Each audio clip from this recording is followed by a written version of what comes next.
الحمد لله رب العالمين، والصلاة والسلام على خير خلق الله محمد وعلى آله وأصحابه الكرام وتابعيهم بإحسان إلى يوم الدين. أوصيكم عباد الله ونفسي قبلكم بتقوى الله وكثرة مخافته، فإن التقوى شعار المؤمنين ودثار المتقين، ووصية الله تبارك وتعالى في وفيكم وفي الخلق أجمعين. إيمان دار وشريسكا تشي ما هم شريعتنا باب وفقه بنجمع شاء الغصب إنسان تشي وكسي وتري جيرو لو دسش جيرو مليرة تشي وتر ما هم شريعتنا بنجمع شاء غصب الحياة، يعني أجر كسي شر مشكل تو تشي والجتشي وكاتش نأسا بس أنا دزل وانا كردو شريعتنا حلال مبو بوشي ما صعب كريم مدرس فرماوه ئەگەر لوای یاگێ وەزاناڵ تعزیەکەنە چاشتی کریە بێ و کابراج ڕۆنە منە بێرە چاشتیش کردێ بێ ئیسا الحەمدولله خەڵک ڕۆنەوە منەوە خەڵک خواخواشەوە بێ سەر و سفرێش و نانوەرە فەرماوە ئەگەر زاناڵ تو تەکید بێچینێ کابرا ڕۆنە منەنەرە و بۆنەوە ئانێ و خەڵک لۆمەژ نەکەر و نانژنیان سەر فەرماوە حەرامە ئەنانەیەوەری چکانە غەسب الحەیان منطقە و هەورامان وێمانە جاران خەڵک دڵ و دەروونش فرە خاز ئێمە بە هیچ شێوازێ نێنمێ مەسەلەن باخەکە چواردەورێەوە گێرمێ کە کەس نێ دلێش ئاعتیادی خەڵک ئێ دلێشە و چێوێ چ ژوار دێ پەنەماوەش بێ و ئیسە ژیان و زەمەنەکە فاڕیان ئەشم ئاگادارە مامەڵەکەرمێ جاران هەچ کەس ئەگەر دارێ وەژنیە یان چێ وەش کردێ واچی خۆی هەچ کەسی چەنەوار تەیرێ توورێ ئینسانی خۆی ڕاتۆنە ئیسە ئینسانەکەی بە نەوعی تەرویر کەراوە ئەشم فرە هوشیارێ بێمێ حەرام نێت لێگەڵوێمە چی هەن منطقە هەورامان وێمانە پەنەژمە اسمێ شارۆ کردێ ئیتر وەزی بە هەرچێ بە دمە ئانەی تەکیێ بە عادەتی وێمانە ملمێ دەستکردمێ چ نێشەوە خۆ ئەگەر یەقینڵ نەبوو کە ساحیبەکە ڕازیشە هەر حەرام پیاخاسیەوە فەرماوە دمە و مەردەیش یۆجە تەڵەبەکەش ئەمە وەرم یۆجە تەڵەبەکەش فەرماژ وەزع چەینن واتە چاکاتۆن کە مەردەنە تا ئیسە محاسەبە کردێ سەر و پوشێوە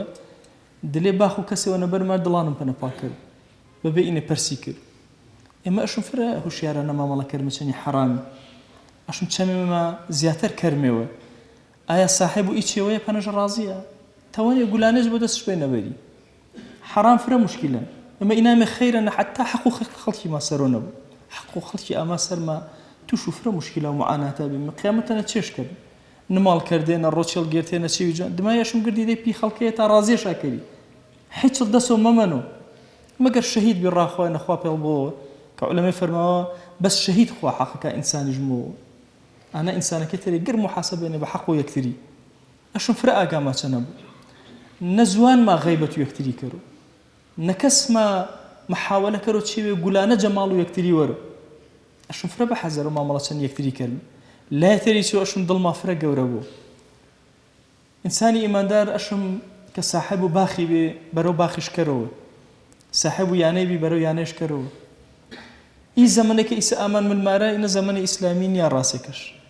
ئینە وەزعێوە نەئامنە ملمارە طبیعەتش فاڕێنمێ ئەشم بلمێوە سەر و طبیعەتە ئەسڵیەکە و هەورامان وێمە دڵ و دەروونێ پاک و جوان چەند یەکتری جاران ئەگەر لادەگێوەنە یۆ ئامێ حیوان و ئاژەڵش نەبی و ماسش نەبی جەگرد و یانەکە تەری وەشتر ژیوێ چکە گر ئەکە ئانێ ماسشابێ ئایش ئاشاویر بێ گر ئانێکە وەزی شابێنێ ئاشاویر بێ ئانێکە باخ شابێ ئاشاویر بێ ئیسە جۆرێ جە ئەنانیەتی جە هەڵمەتدای پێی تەنها وێم کە ئینە فکرێەوە ئیسلامی نیە ئەهێنووی غەرب و مەربێنە ڕۆژ کردە ئێمە ئومەتی ئیسلامی ئەشم هوشیانەتر مامەڵەکەرمێ چەم کراوانەتر جا لایەوێمە جە حەرامی پارێزنمێ